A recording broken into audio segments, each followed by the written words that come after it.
Olá, você que me assiste, tudo bem? Na aula passada eu falei sobre os 200 anjos e o pacto do Monte Hermon. Falamos também sobre as teofanias. Hoje eu quero continuar esse assunto falando sobre a materialização desses seres espirituais, ou a materialização dos anjos.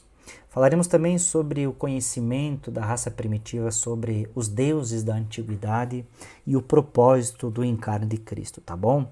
Então veja só que pensa comigo, irmã e irmão, a chegada desses seres espirituais do universo extrafísico, quando materializados aqui na Terra, gerou um choque tremendo nas consciências primitivas daqueles povos. Imagina só.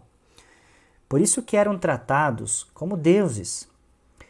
E destes surgiram o que muitos hoje em dia chamam de lendas ou mitos. Muito tempo se passou para que esses fatos percorressem todo o Oriente Médio e se espalhassem para diversos povos como Índia, Europa, Ásia e as Américas também, pelos registros escritos ou pela tradição oral. Cada cultura sempre relatou uma história semelhante a qual fala de deuses com poderes especiais. Longínquas, essas terras foram tremendamente influenciadas pelos ensinamentos, irmãos, e pela conduta desses seres que desceram no Monte Hermon. Além disso, irmãos, e obviamente, nós temos que entender que isso aconteceu no Oriente Médio, mas depois foi se dissipando para várias regiões do mundo, ou seja, as incursões desses seres não se deu somente ali no Monte Hermon, irmãos. Tá? Não foi no Monte Hermon somente que esses seres espalharam os seus conhecimentos e tiveram uma situação, digamos assim, de propagar o oculto para os seres humanos, certo? Então veja que esses seres extrafísicos, ou os anjos, como você queira chamar, eles tinham pouca ou nenhuma ideia do tipo de criaturas materiais que seriam geradas por meio da sua união sexual com mulheres humanas, que nós falamos na aula passada, né, sobre os Néfilins. E o resultado foi, podemos dizer, uma desordem genética que resultou em seres de até 7 metros de altura, seres insaciáveis, que propagavam ódio, que exterminavam com tudo que vinha pela frente. Irmãos, o que eu estou falando aqui não é a rebelião de Lúcifer, que já havia acontecido, tá bom? Porque é necessário sabermos que houveram duas rebeliões. A de Lúcifer, que levou consigo a terça parte de outros seres espirituais, tá? E de outros seres do universo extrafísico, isto é, de anjos que estavam em missão terrena para ajudar, conforme falei no estudo anterior, se não assistiu, assista, e acabaram então traindo o nosso Mestre Jesus. Tiveram a incursão do plano extrafísico, supervisionados pelos serafins, materializaram-se aqui na Terra e depois traíram o plano principal, que era de ajudar o ser humano. Então, como nós lemos no livro de Enoque, esses anjos traíram a missão, a sua própria missão, e ao nosso Mestre Jesus, a qual foram designados aqui na Terra e fizeram o pacto do irmão por livre escolha, tá? Lá no Monte Hermon eles fizeram o pacto por livre escolha. Não houve uma investida de Lúcifer para induzi-los ou uma rebelião da parte deles sob a direção de Lúcifer, tá? O que aconteceu foi que essa traição desses anjos, os 200 do Hermon, favoreceu, obviamente, os planos luciferianos tempos depois. Se juntaram à prole de Lúcifer, né? Então, irmãos, esses anjos do Hermon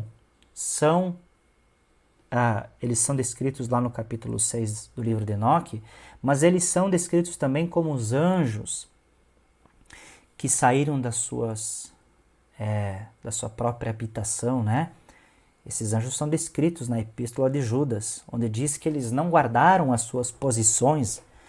No capítulo 1, verso 6 diz, e aos anjos que não guardaram o seu principado, ou seja, o seu lugar de existência, mas deixaram a sua própria habitação, reservou na escuridão e em prisões eternas até o juízo daquele grande dia. Veja que aqui não fala de Lúcifer, tá? São anjos, seres espirituais, que ao incursarem na Terra para fazer uma missão, a qual tinham como propósito ajudar o ser humano, através de materialização espiritual, como a gente já viu lá que quando os anjos se materializaram para ir a Sodoma e Gomorra, né? Eles foram como seres humanos, irmãos, certo? Outros anjos que tiveram ali presentes na ascensão de Cristo, falando com os galileus, com os discípulos, dizendo, estão vendo a quem? Né? Eram homens, a Bíblia fala de homens, certo? Então, esses homens são o quê? Uma materialização, perdão, desses seres espirituais. Esses que não guardaram a sua própria habitação, são esses 200 aí que desceram lá no Monte Hermon e por livre e espontânea vontade decidiram ter relações com mulheres, com seres humanos, a qual saíram os Néfilins, e esses, por castigo, foram aprisionados, tá, em cadeias eternas. Então veja, irmãos, que esses anjos, juntamente com Lúcifer, depois, mais tarde, fazendo parte do exército das trevas, eles estão aprisionados juntamente com Lúcifer e com outros seres, outras potestades, outros governantes das trevas. Eles estão aprisionados no que nós conhecemos como abismo, tá? Que é uma prisão energética e que está acoplada em nosso planeta. Veja que tudo isso já foi explicado em outros vídeos. Por que o nosso planeta é um planeta prisão? Por que eles estão aqui nessas cadeias energéticas, tá? Isso eu já expliquei em outras aulas anteriores e falarei também mais em outras aulas no futuro.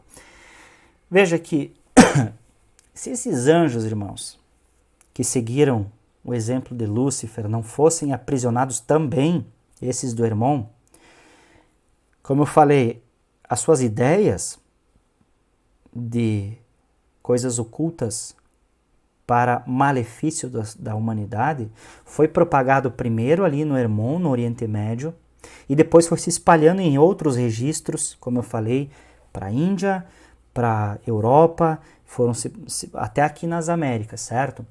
Veja que se não tivesse a intervenção de Jesus nessa história, irmãos, aprisionando-os nessas cadeias, seria inevitável o domínio desses seres sobre a face da terra. Estava se propagando. Ainda mais quando foi que deu o resultado dos Néfilins, os gigantes, a ideia foi então de lançar um dilúvio naquele lugar, porque ali foi o lugar de onde surgiram os Néfilins, certo? Só que esses Néfilins, irmãos, eles não ficaram, eles se espalharam.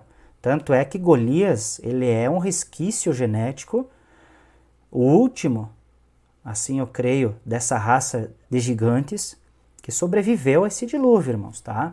Então nós temos que entrar aqui na parte do dilúvio para entender melhor. Mas veja que a ideia desses anjos, irmãos, era dominar através da sua ideologia maligna, querendo ser os próprios deuses da terra, como eram conhecidos pelos seres humanos, porque a ideia de domínio é sempre o mais forte dominar o mais fraco. Então a ideia desses anjos era somente uma: poder e domínio sobre um planeta da nossa galáxia. E o planeta era justamente o nosso. Então isso era apenas mais uma das muitas heranças malditas, meus irmãos, que foi deixado pelo comportamento de Lúcifer, ou seja, pelo seu exemplo. Assim, o Cristo percebe a necessidade de interferir pessoalmente na história do nosso mundo, a fim então de tomar as rédeas cósmicas do nosso planeta e não permitir, né, que outros desastres de nível igual ou maior universais acontecessem. Então Cristo se prepara, né? Vou chamar de Cristo o Espírito do nosso Senhor, tá? Cristo é uma ideia paulina, tá? Mas, enfim, vamos chamar de Cristo, o Espírito do Filho de Deus, tá? Então, como eu disse no estudo anterior, irmãos, Jesus, ele não começou o seu ministério quando nasceu, nem mesmo quando tinha 30 anos. Ele começou antes de encarnar aqui na Terra. Isso teologia nenhuma fala, irmãos.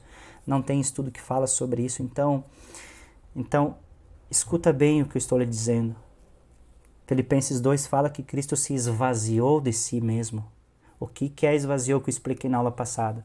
Ele diminuiu, ele se preparou diminuindo a sua vibração cósmica como autoridade espiritual divina, a qual é, para poder, para um corpo poder, assim dizendo, receber o seu espírito. Então veja, irmãos, ele veio a ser como homem, Paulo está falando, ou seja, como um espírito de um ser humano para viver num corpo humano, mas não deixou de ser o Cristo divino, a autoridade cósmica, irmãos, porque todos no universo extrafísico o reconheciam, inclusive os demônios que falavam, né, filho de Deus, por que está aqui adiantando o tempo, lá dos gadarenos, né?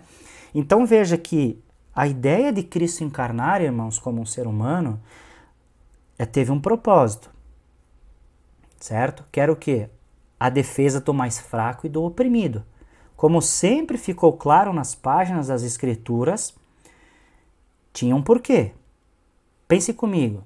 Se ele simplesmente chegasse como autoridade espiritual e com as miríades de seres espirituais sob o seu comando, toda a prole rebelde poderia insistir e instruir os seres humanos que olhassem Cristo como um ser implacável, que de forma sem nenhuma misericórdia iria destruir sem dó e nem piedade todos que não obedecessem. O que isso aqui é muito profundo, irmãos. Todos que não obedecessem e não se submetessem às suas ordens cósmicas, deixando assim um grande entrave na política de Cristo, na política divina, que é do amor ao Pai e ao próximo, quando ele viria a encarnar aqui na Terra. Então, se assim Cristo fizesse, irmãos, ao invés de barrar o mal com esses motins, Cristo poderia acentuar ainda mais outros grupos rebeldes do universo extrafísico e do nosso também, irmãos. Você está entendendo? Por isso que ele se fez como um defensor dos mais fracos. Ele se humilhou. Ele veio na humildade, irmãos, nascendo numa manjedoura. Ele entrou na entrada triunfal em Jerusalém em cima de um burrinho, de uma jumentinha, irmãos. Para mostrar o que? O exemplo, o seu testemunho. Certo? Ensinando o amor acima de tudo. É por isso, irmãos, que ele cumpriu a sua missão com uma ênfase, com uma vitória perfeita sobre o mal, porque se ele viesse como um general e dissesse, olha, quem não me obedecer obrigatoriamente como eu quero, vai ser destruído. Ele poderia destruir todos esses anjos, né? Ele poderia exterminar com o mal, sim, mas ele deixa o livre-arbítrio, irmão, para que ninguém seja obrigado a estar sobre a sua tutela. Assim, irmãos, eu acredito e creio que Cristo, sabedor de que isso poderia acontecer de forma negativa para a humanidade, se ele viesse como um ser implacável, ele poderia contribuir com um exemplo negativo para a humanidade e também para os seres espirituais. Então, Cristo decidiu não interferir na história do nosso mundo, como sendo o soberano do nosso universo, que é desde sempre e para sempre, mas optou em resolver toda essa questão problemática tornando-se um homem simples e humilde, sendo semelhante aos mais fracos e contribuindo com os seus semelhantes em sua missão, com o objetivo de ensinar e mostrar o amor. Por isso, irmãos, que os discípulos de Jesus pensavam que ele ia ser um líder político, queria exterminar os romanos, que ia reger com cetro de ferro, como muitos pensam, interpretando mal essa passagem do Apocalipse, sendo um tirano implacável, matando, exterminando todos aqueles que não fossem com a ideia do judaísmo, né, a qual eles pensam e esperam até hoje, um líder político, irmãos. Você está entendendo a profundidade disso que eu estou te falando? Então, irmãos, a questão do dilúvio é porque houve uma desobediência desses seres extrafísicos, a qual não tinham os seres humanos capacidade de derrotá-los. Então, Deus teve que interferir, mandando um dilúvio naquele lugar, certo? E que houveram 2 dilúvios, tá, irmãos? Eu vou falar nisso quando nós falarmos sobre o dilúvio. Um para matar esses gigantes, esses néfilis, e houve um maior ainda para afundar o continente da Atlântida. Isso foi local, não foi universal, tá, irmãos? Por isso que houve um ali no Oceano Atlântico, perto da costa da África, e houve um no Oriente Médio. Mas irei falar sobre isso, dando todas as bases, todo o embasamento para você num outro estudo mais à frente. Hoje eu vou ficando por aqui, irmãos, espero ter contribuído com mais esse estudo. É um estudo muito profundo, irmãos, isso que eu falei hoje para você, tá? Então, se gostou, se teve coerência, se eu contribuí de alguma forma, não esqueça, deixa o seu like. Se for do seu agrado, se inscreva no canal para não perder os próximos estudos. Compartilhe com outros irmãos também, tá? Porque na próxima aula irei falar sobre a idolatria antropocêntrica, a vida cósmica além da Terra e o reino de Cristo estabelecido aqui em nosso planeta, tá bom? Hoje eu vou ficando por aqui, vejo você no próximo vídeo, na próxima aula aqui na Escola de Eruditos. Até mais!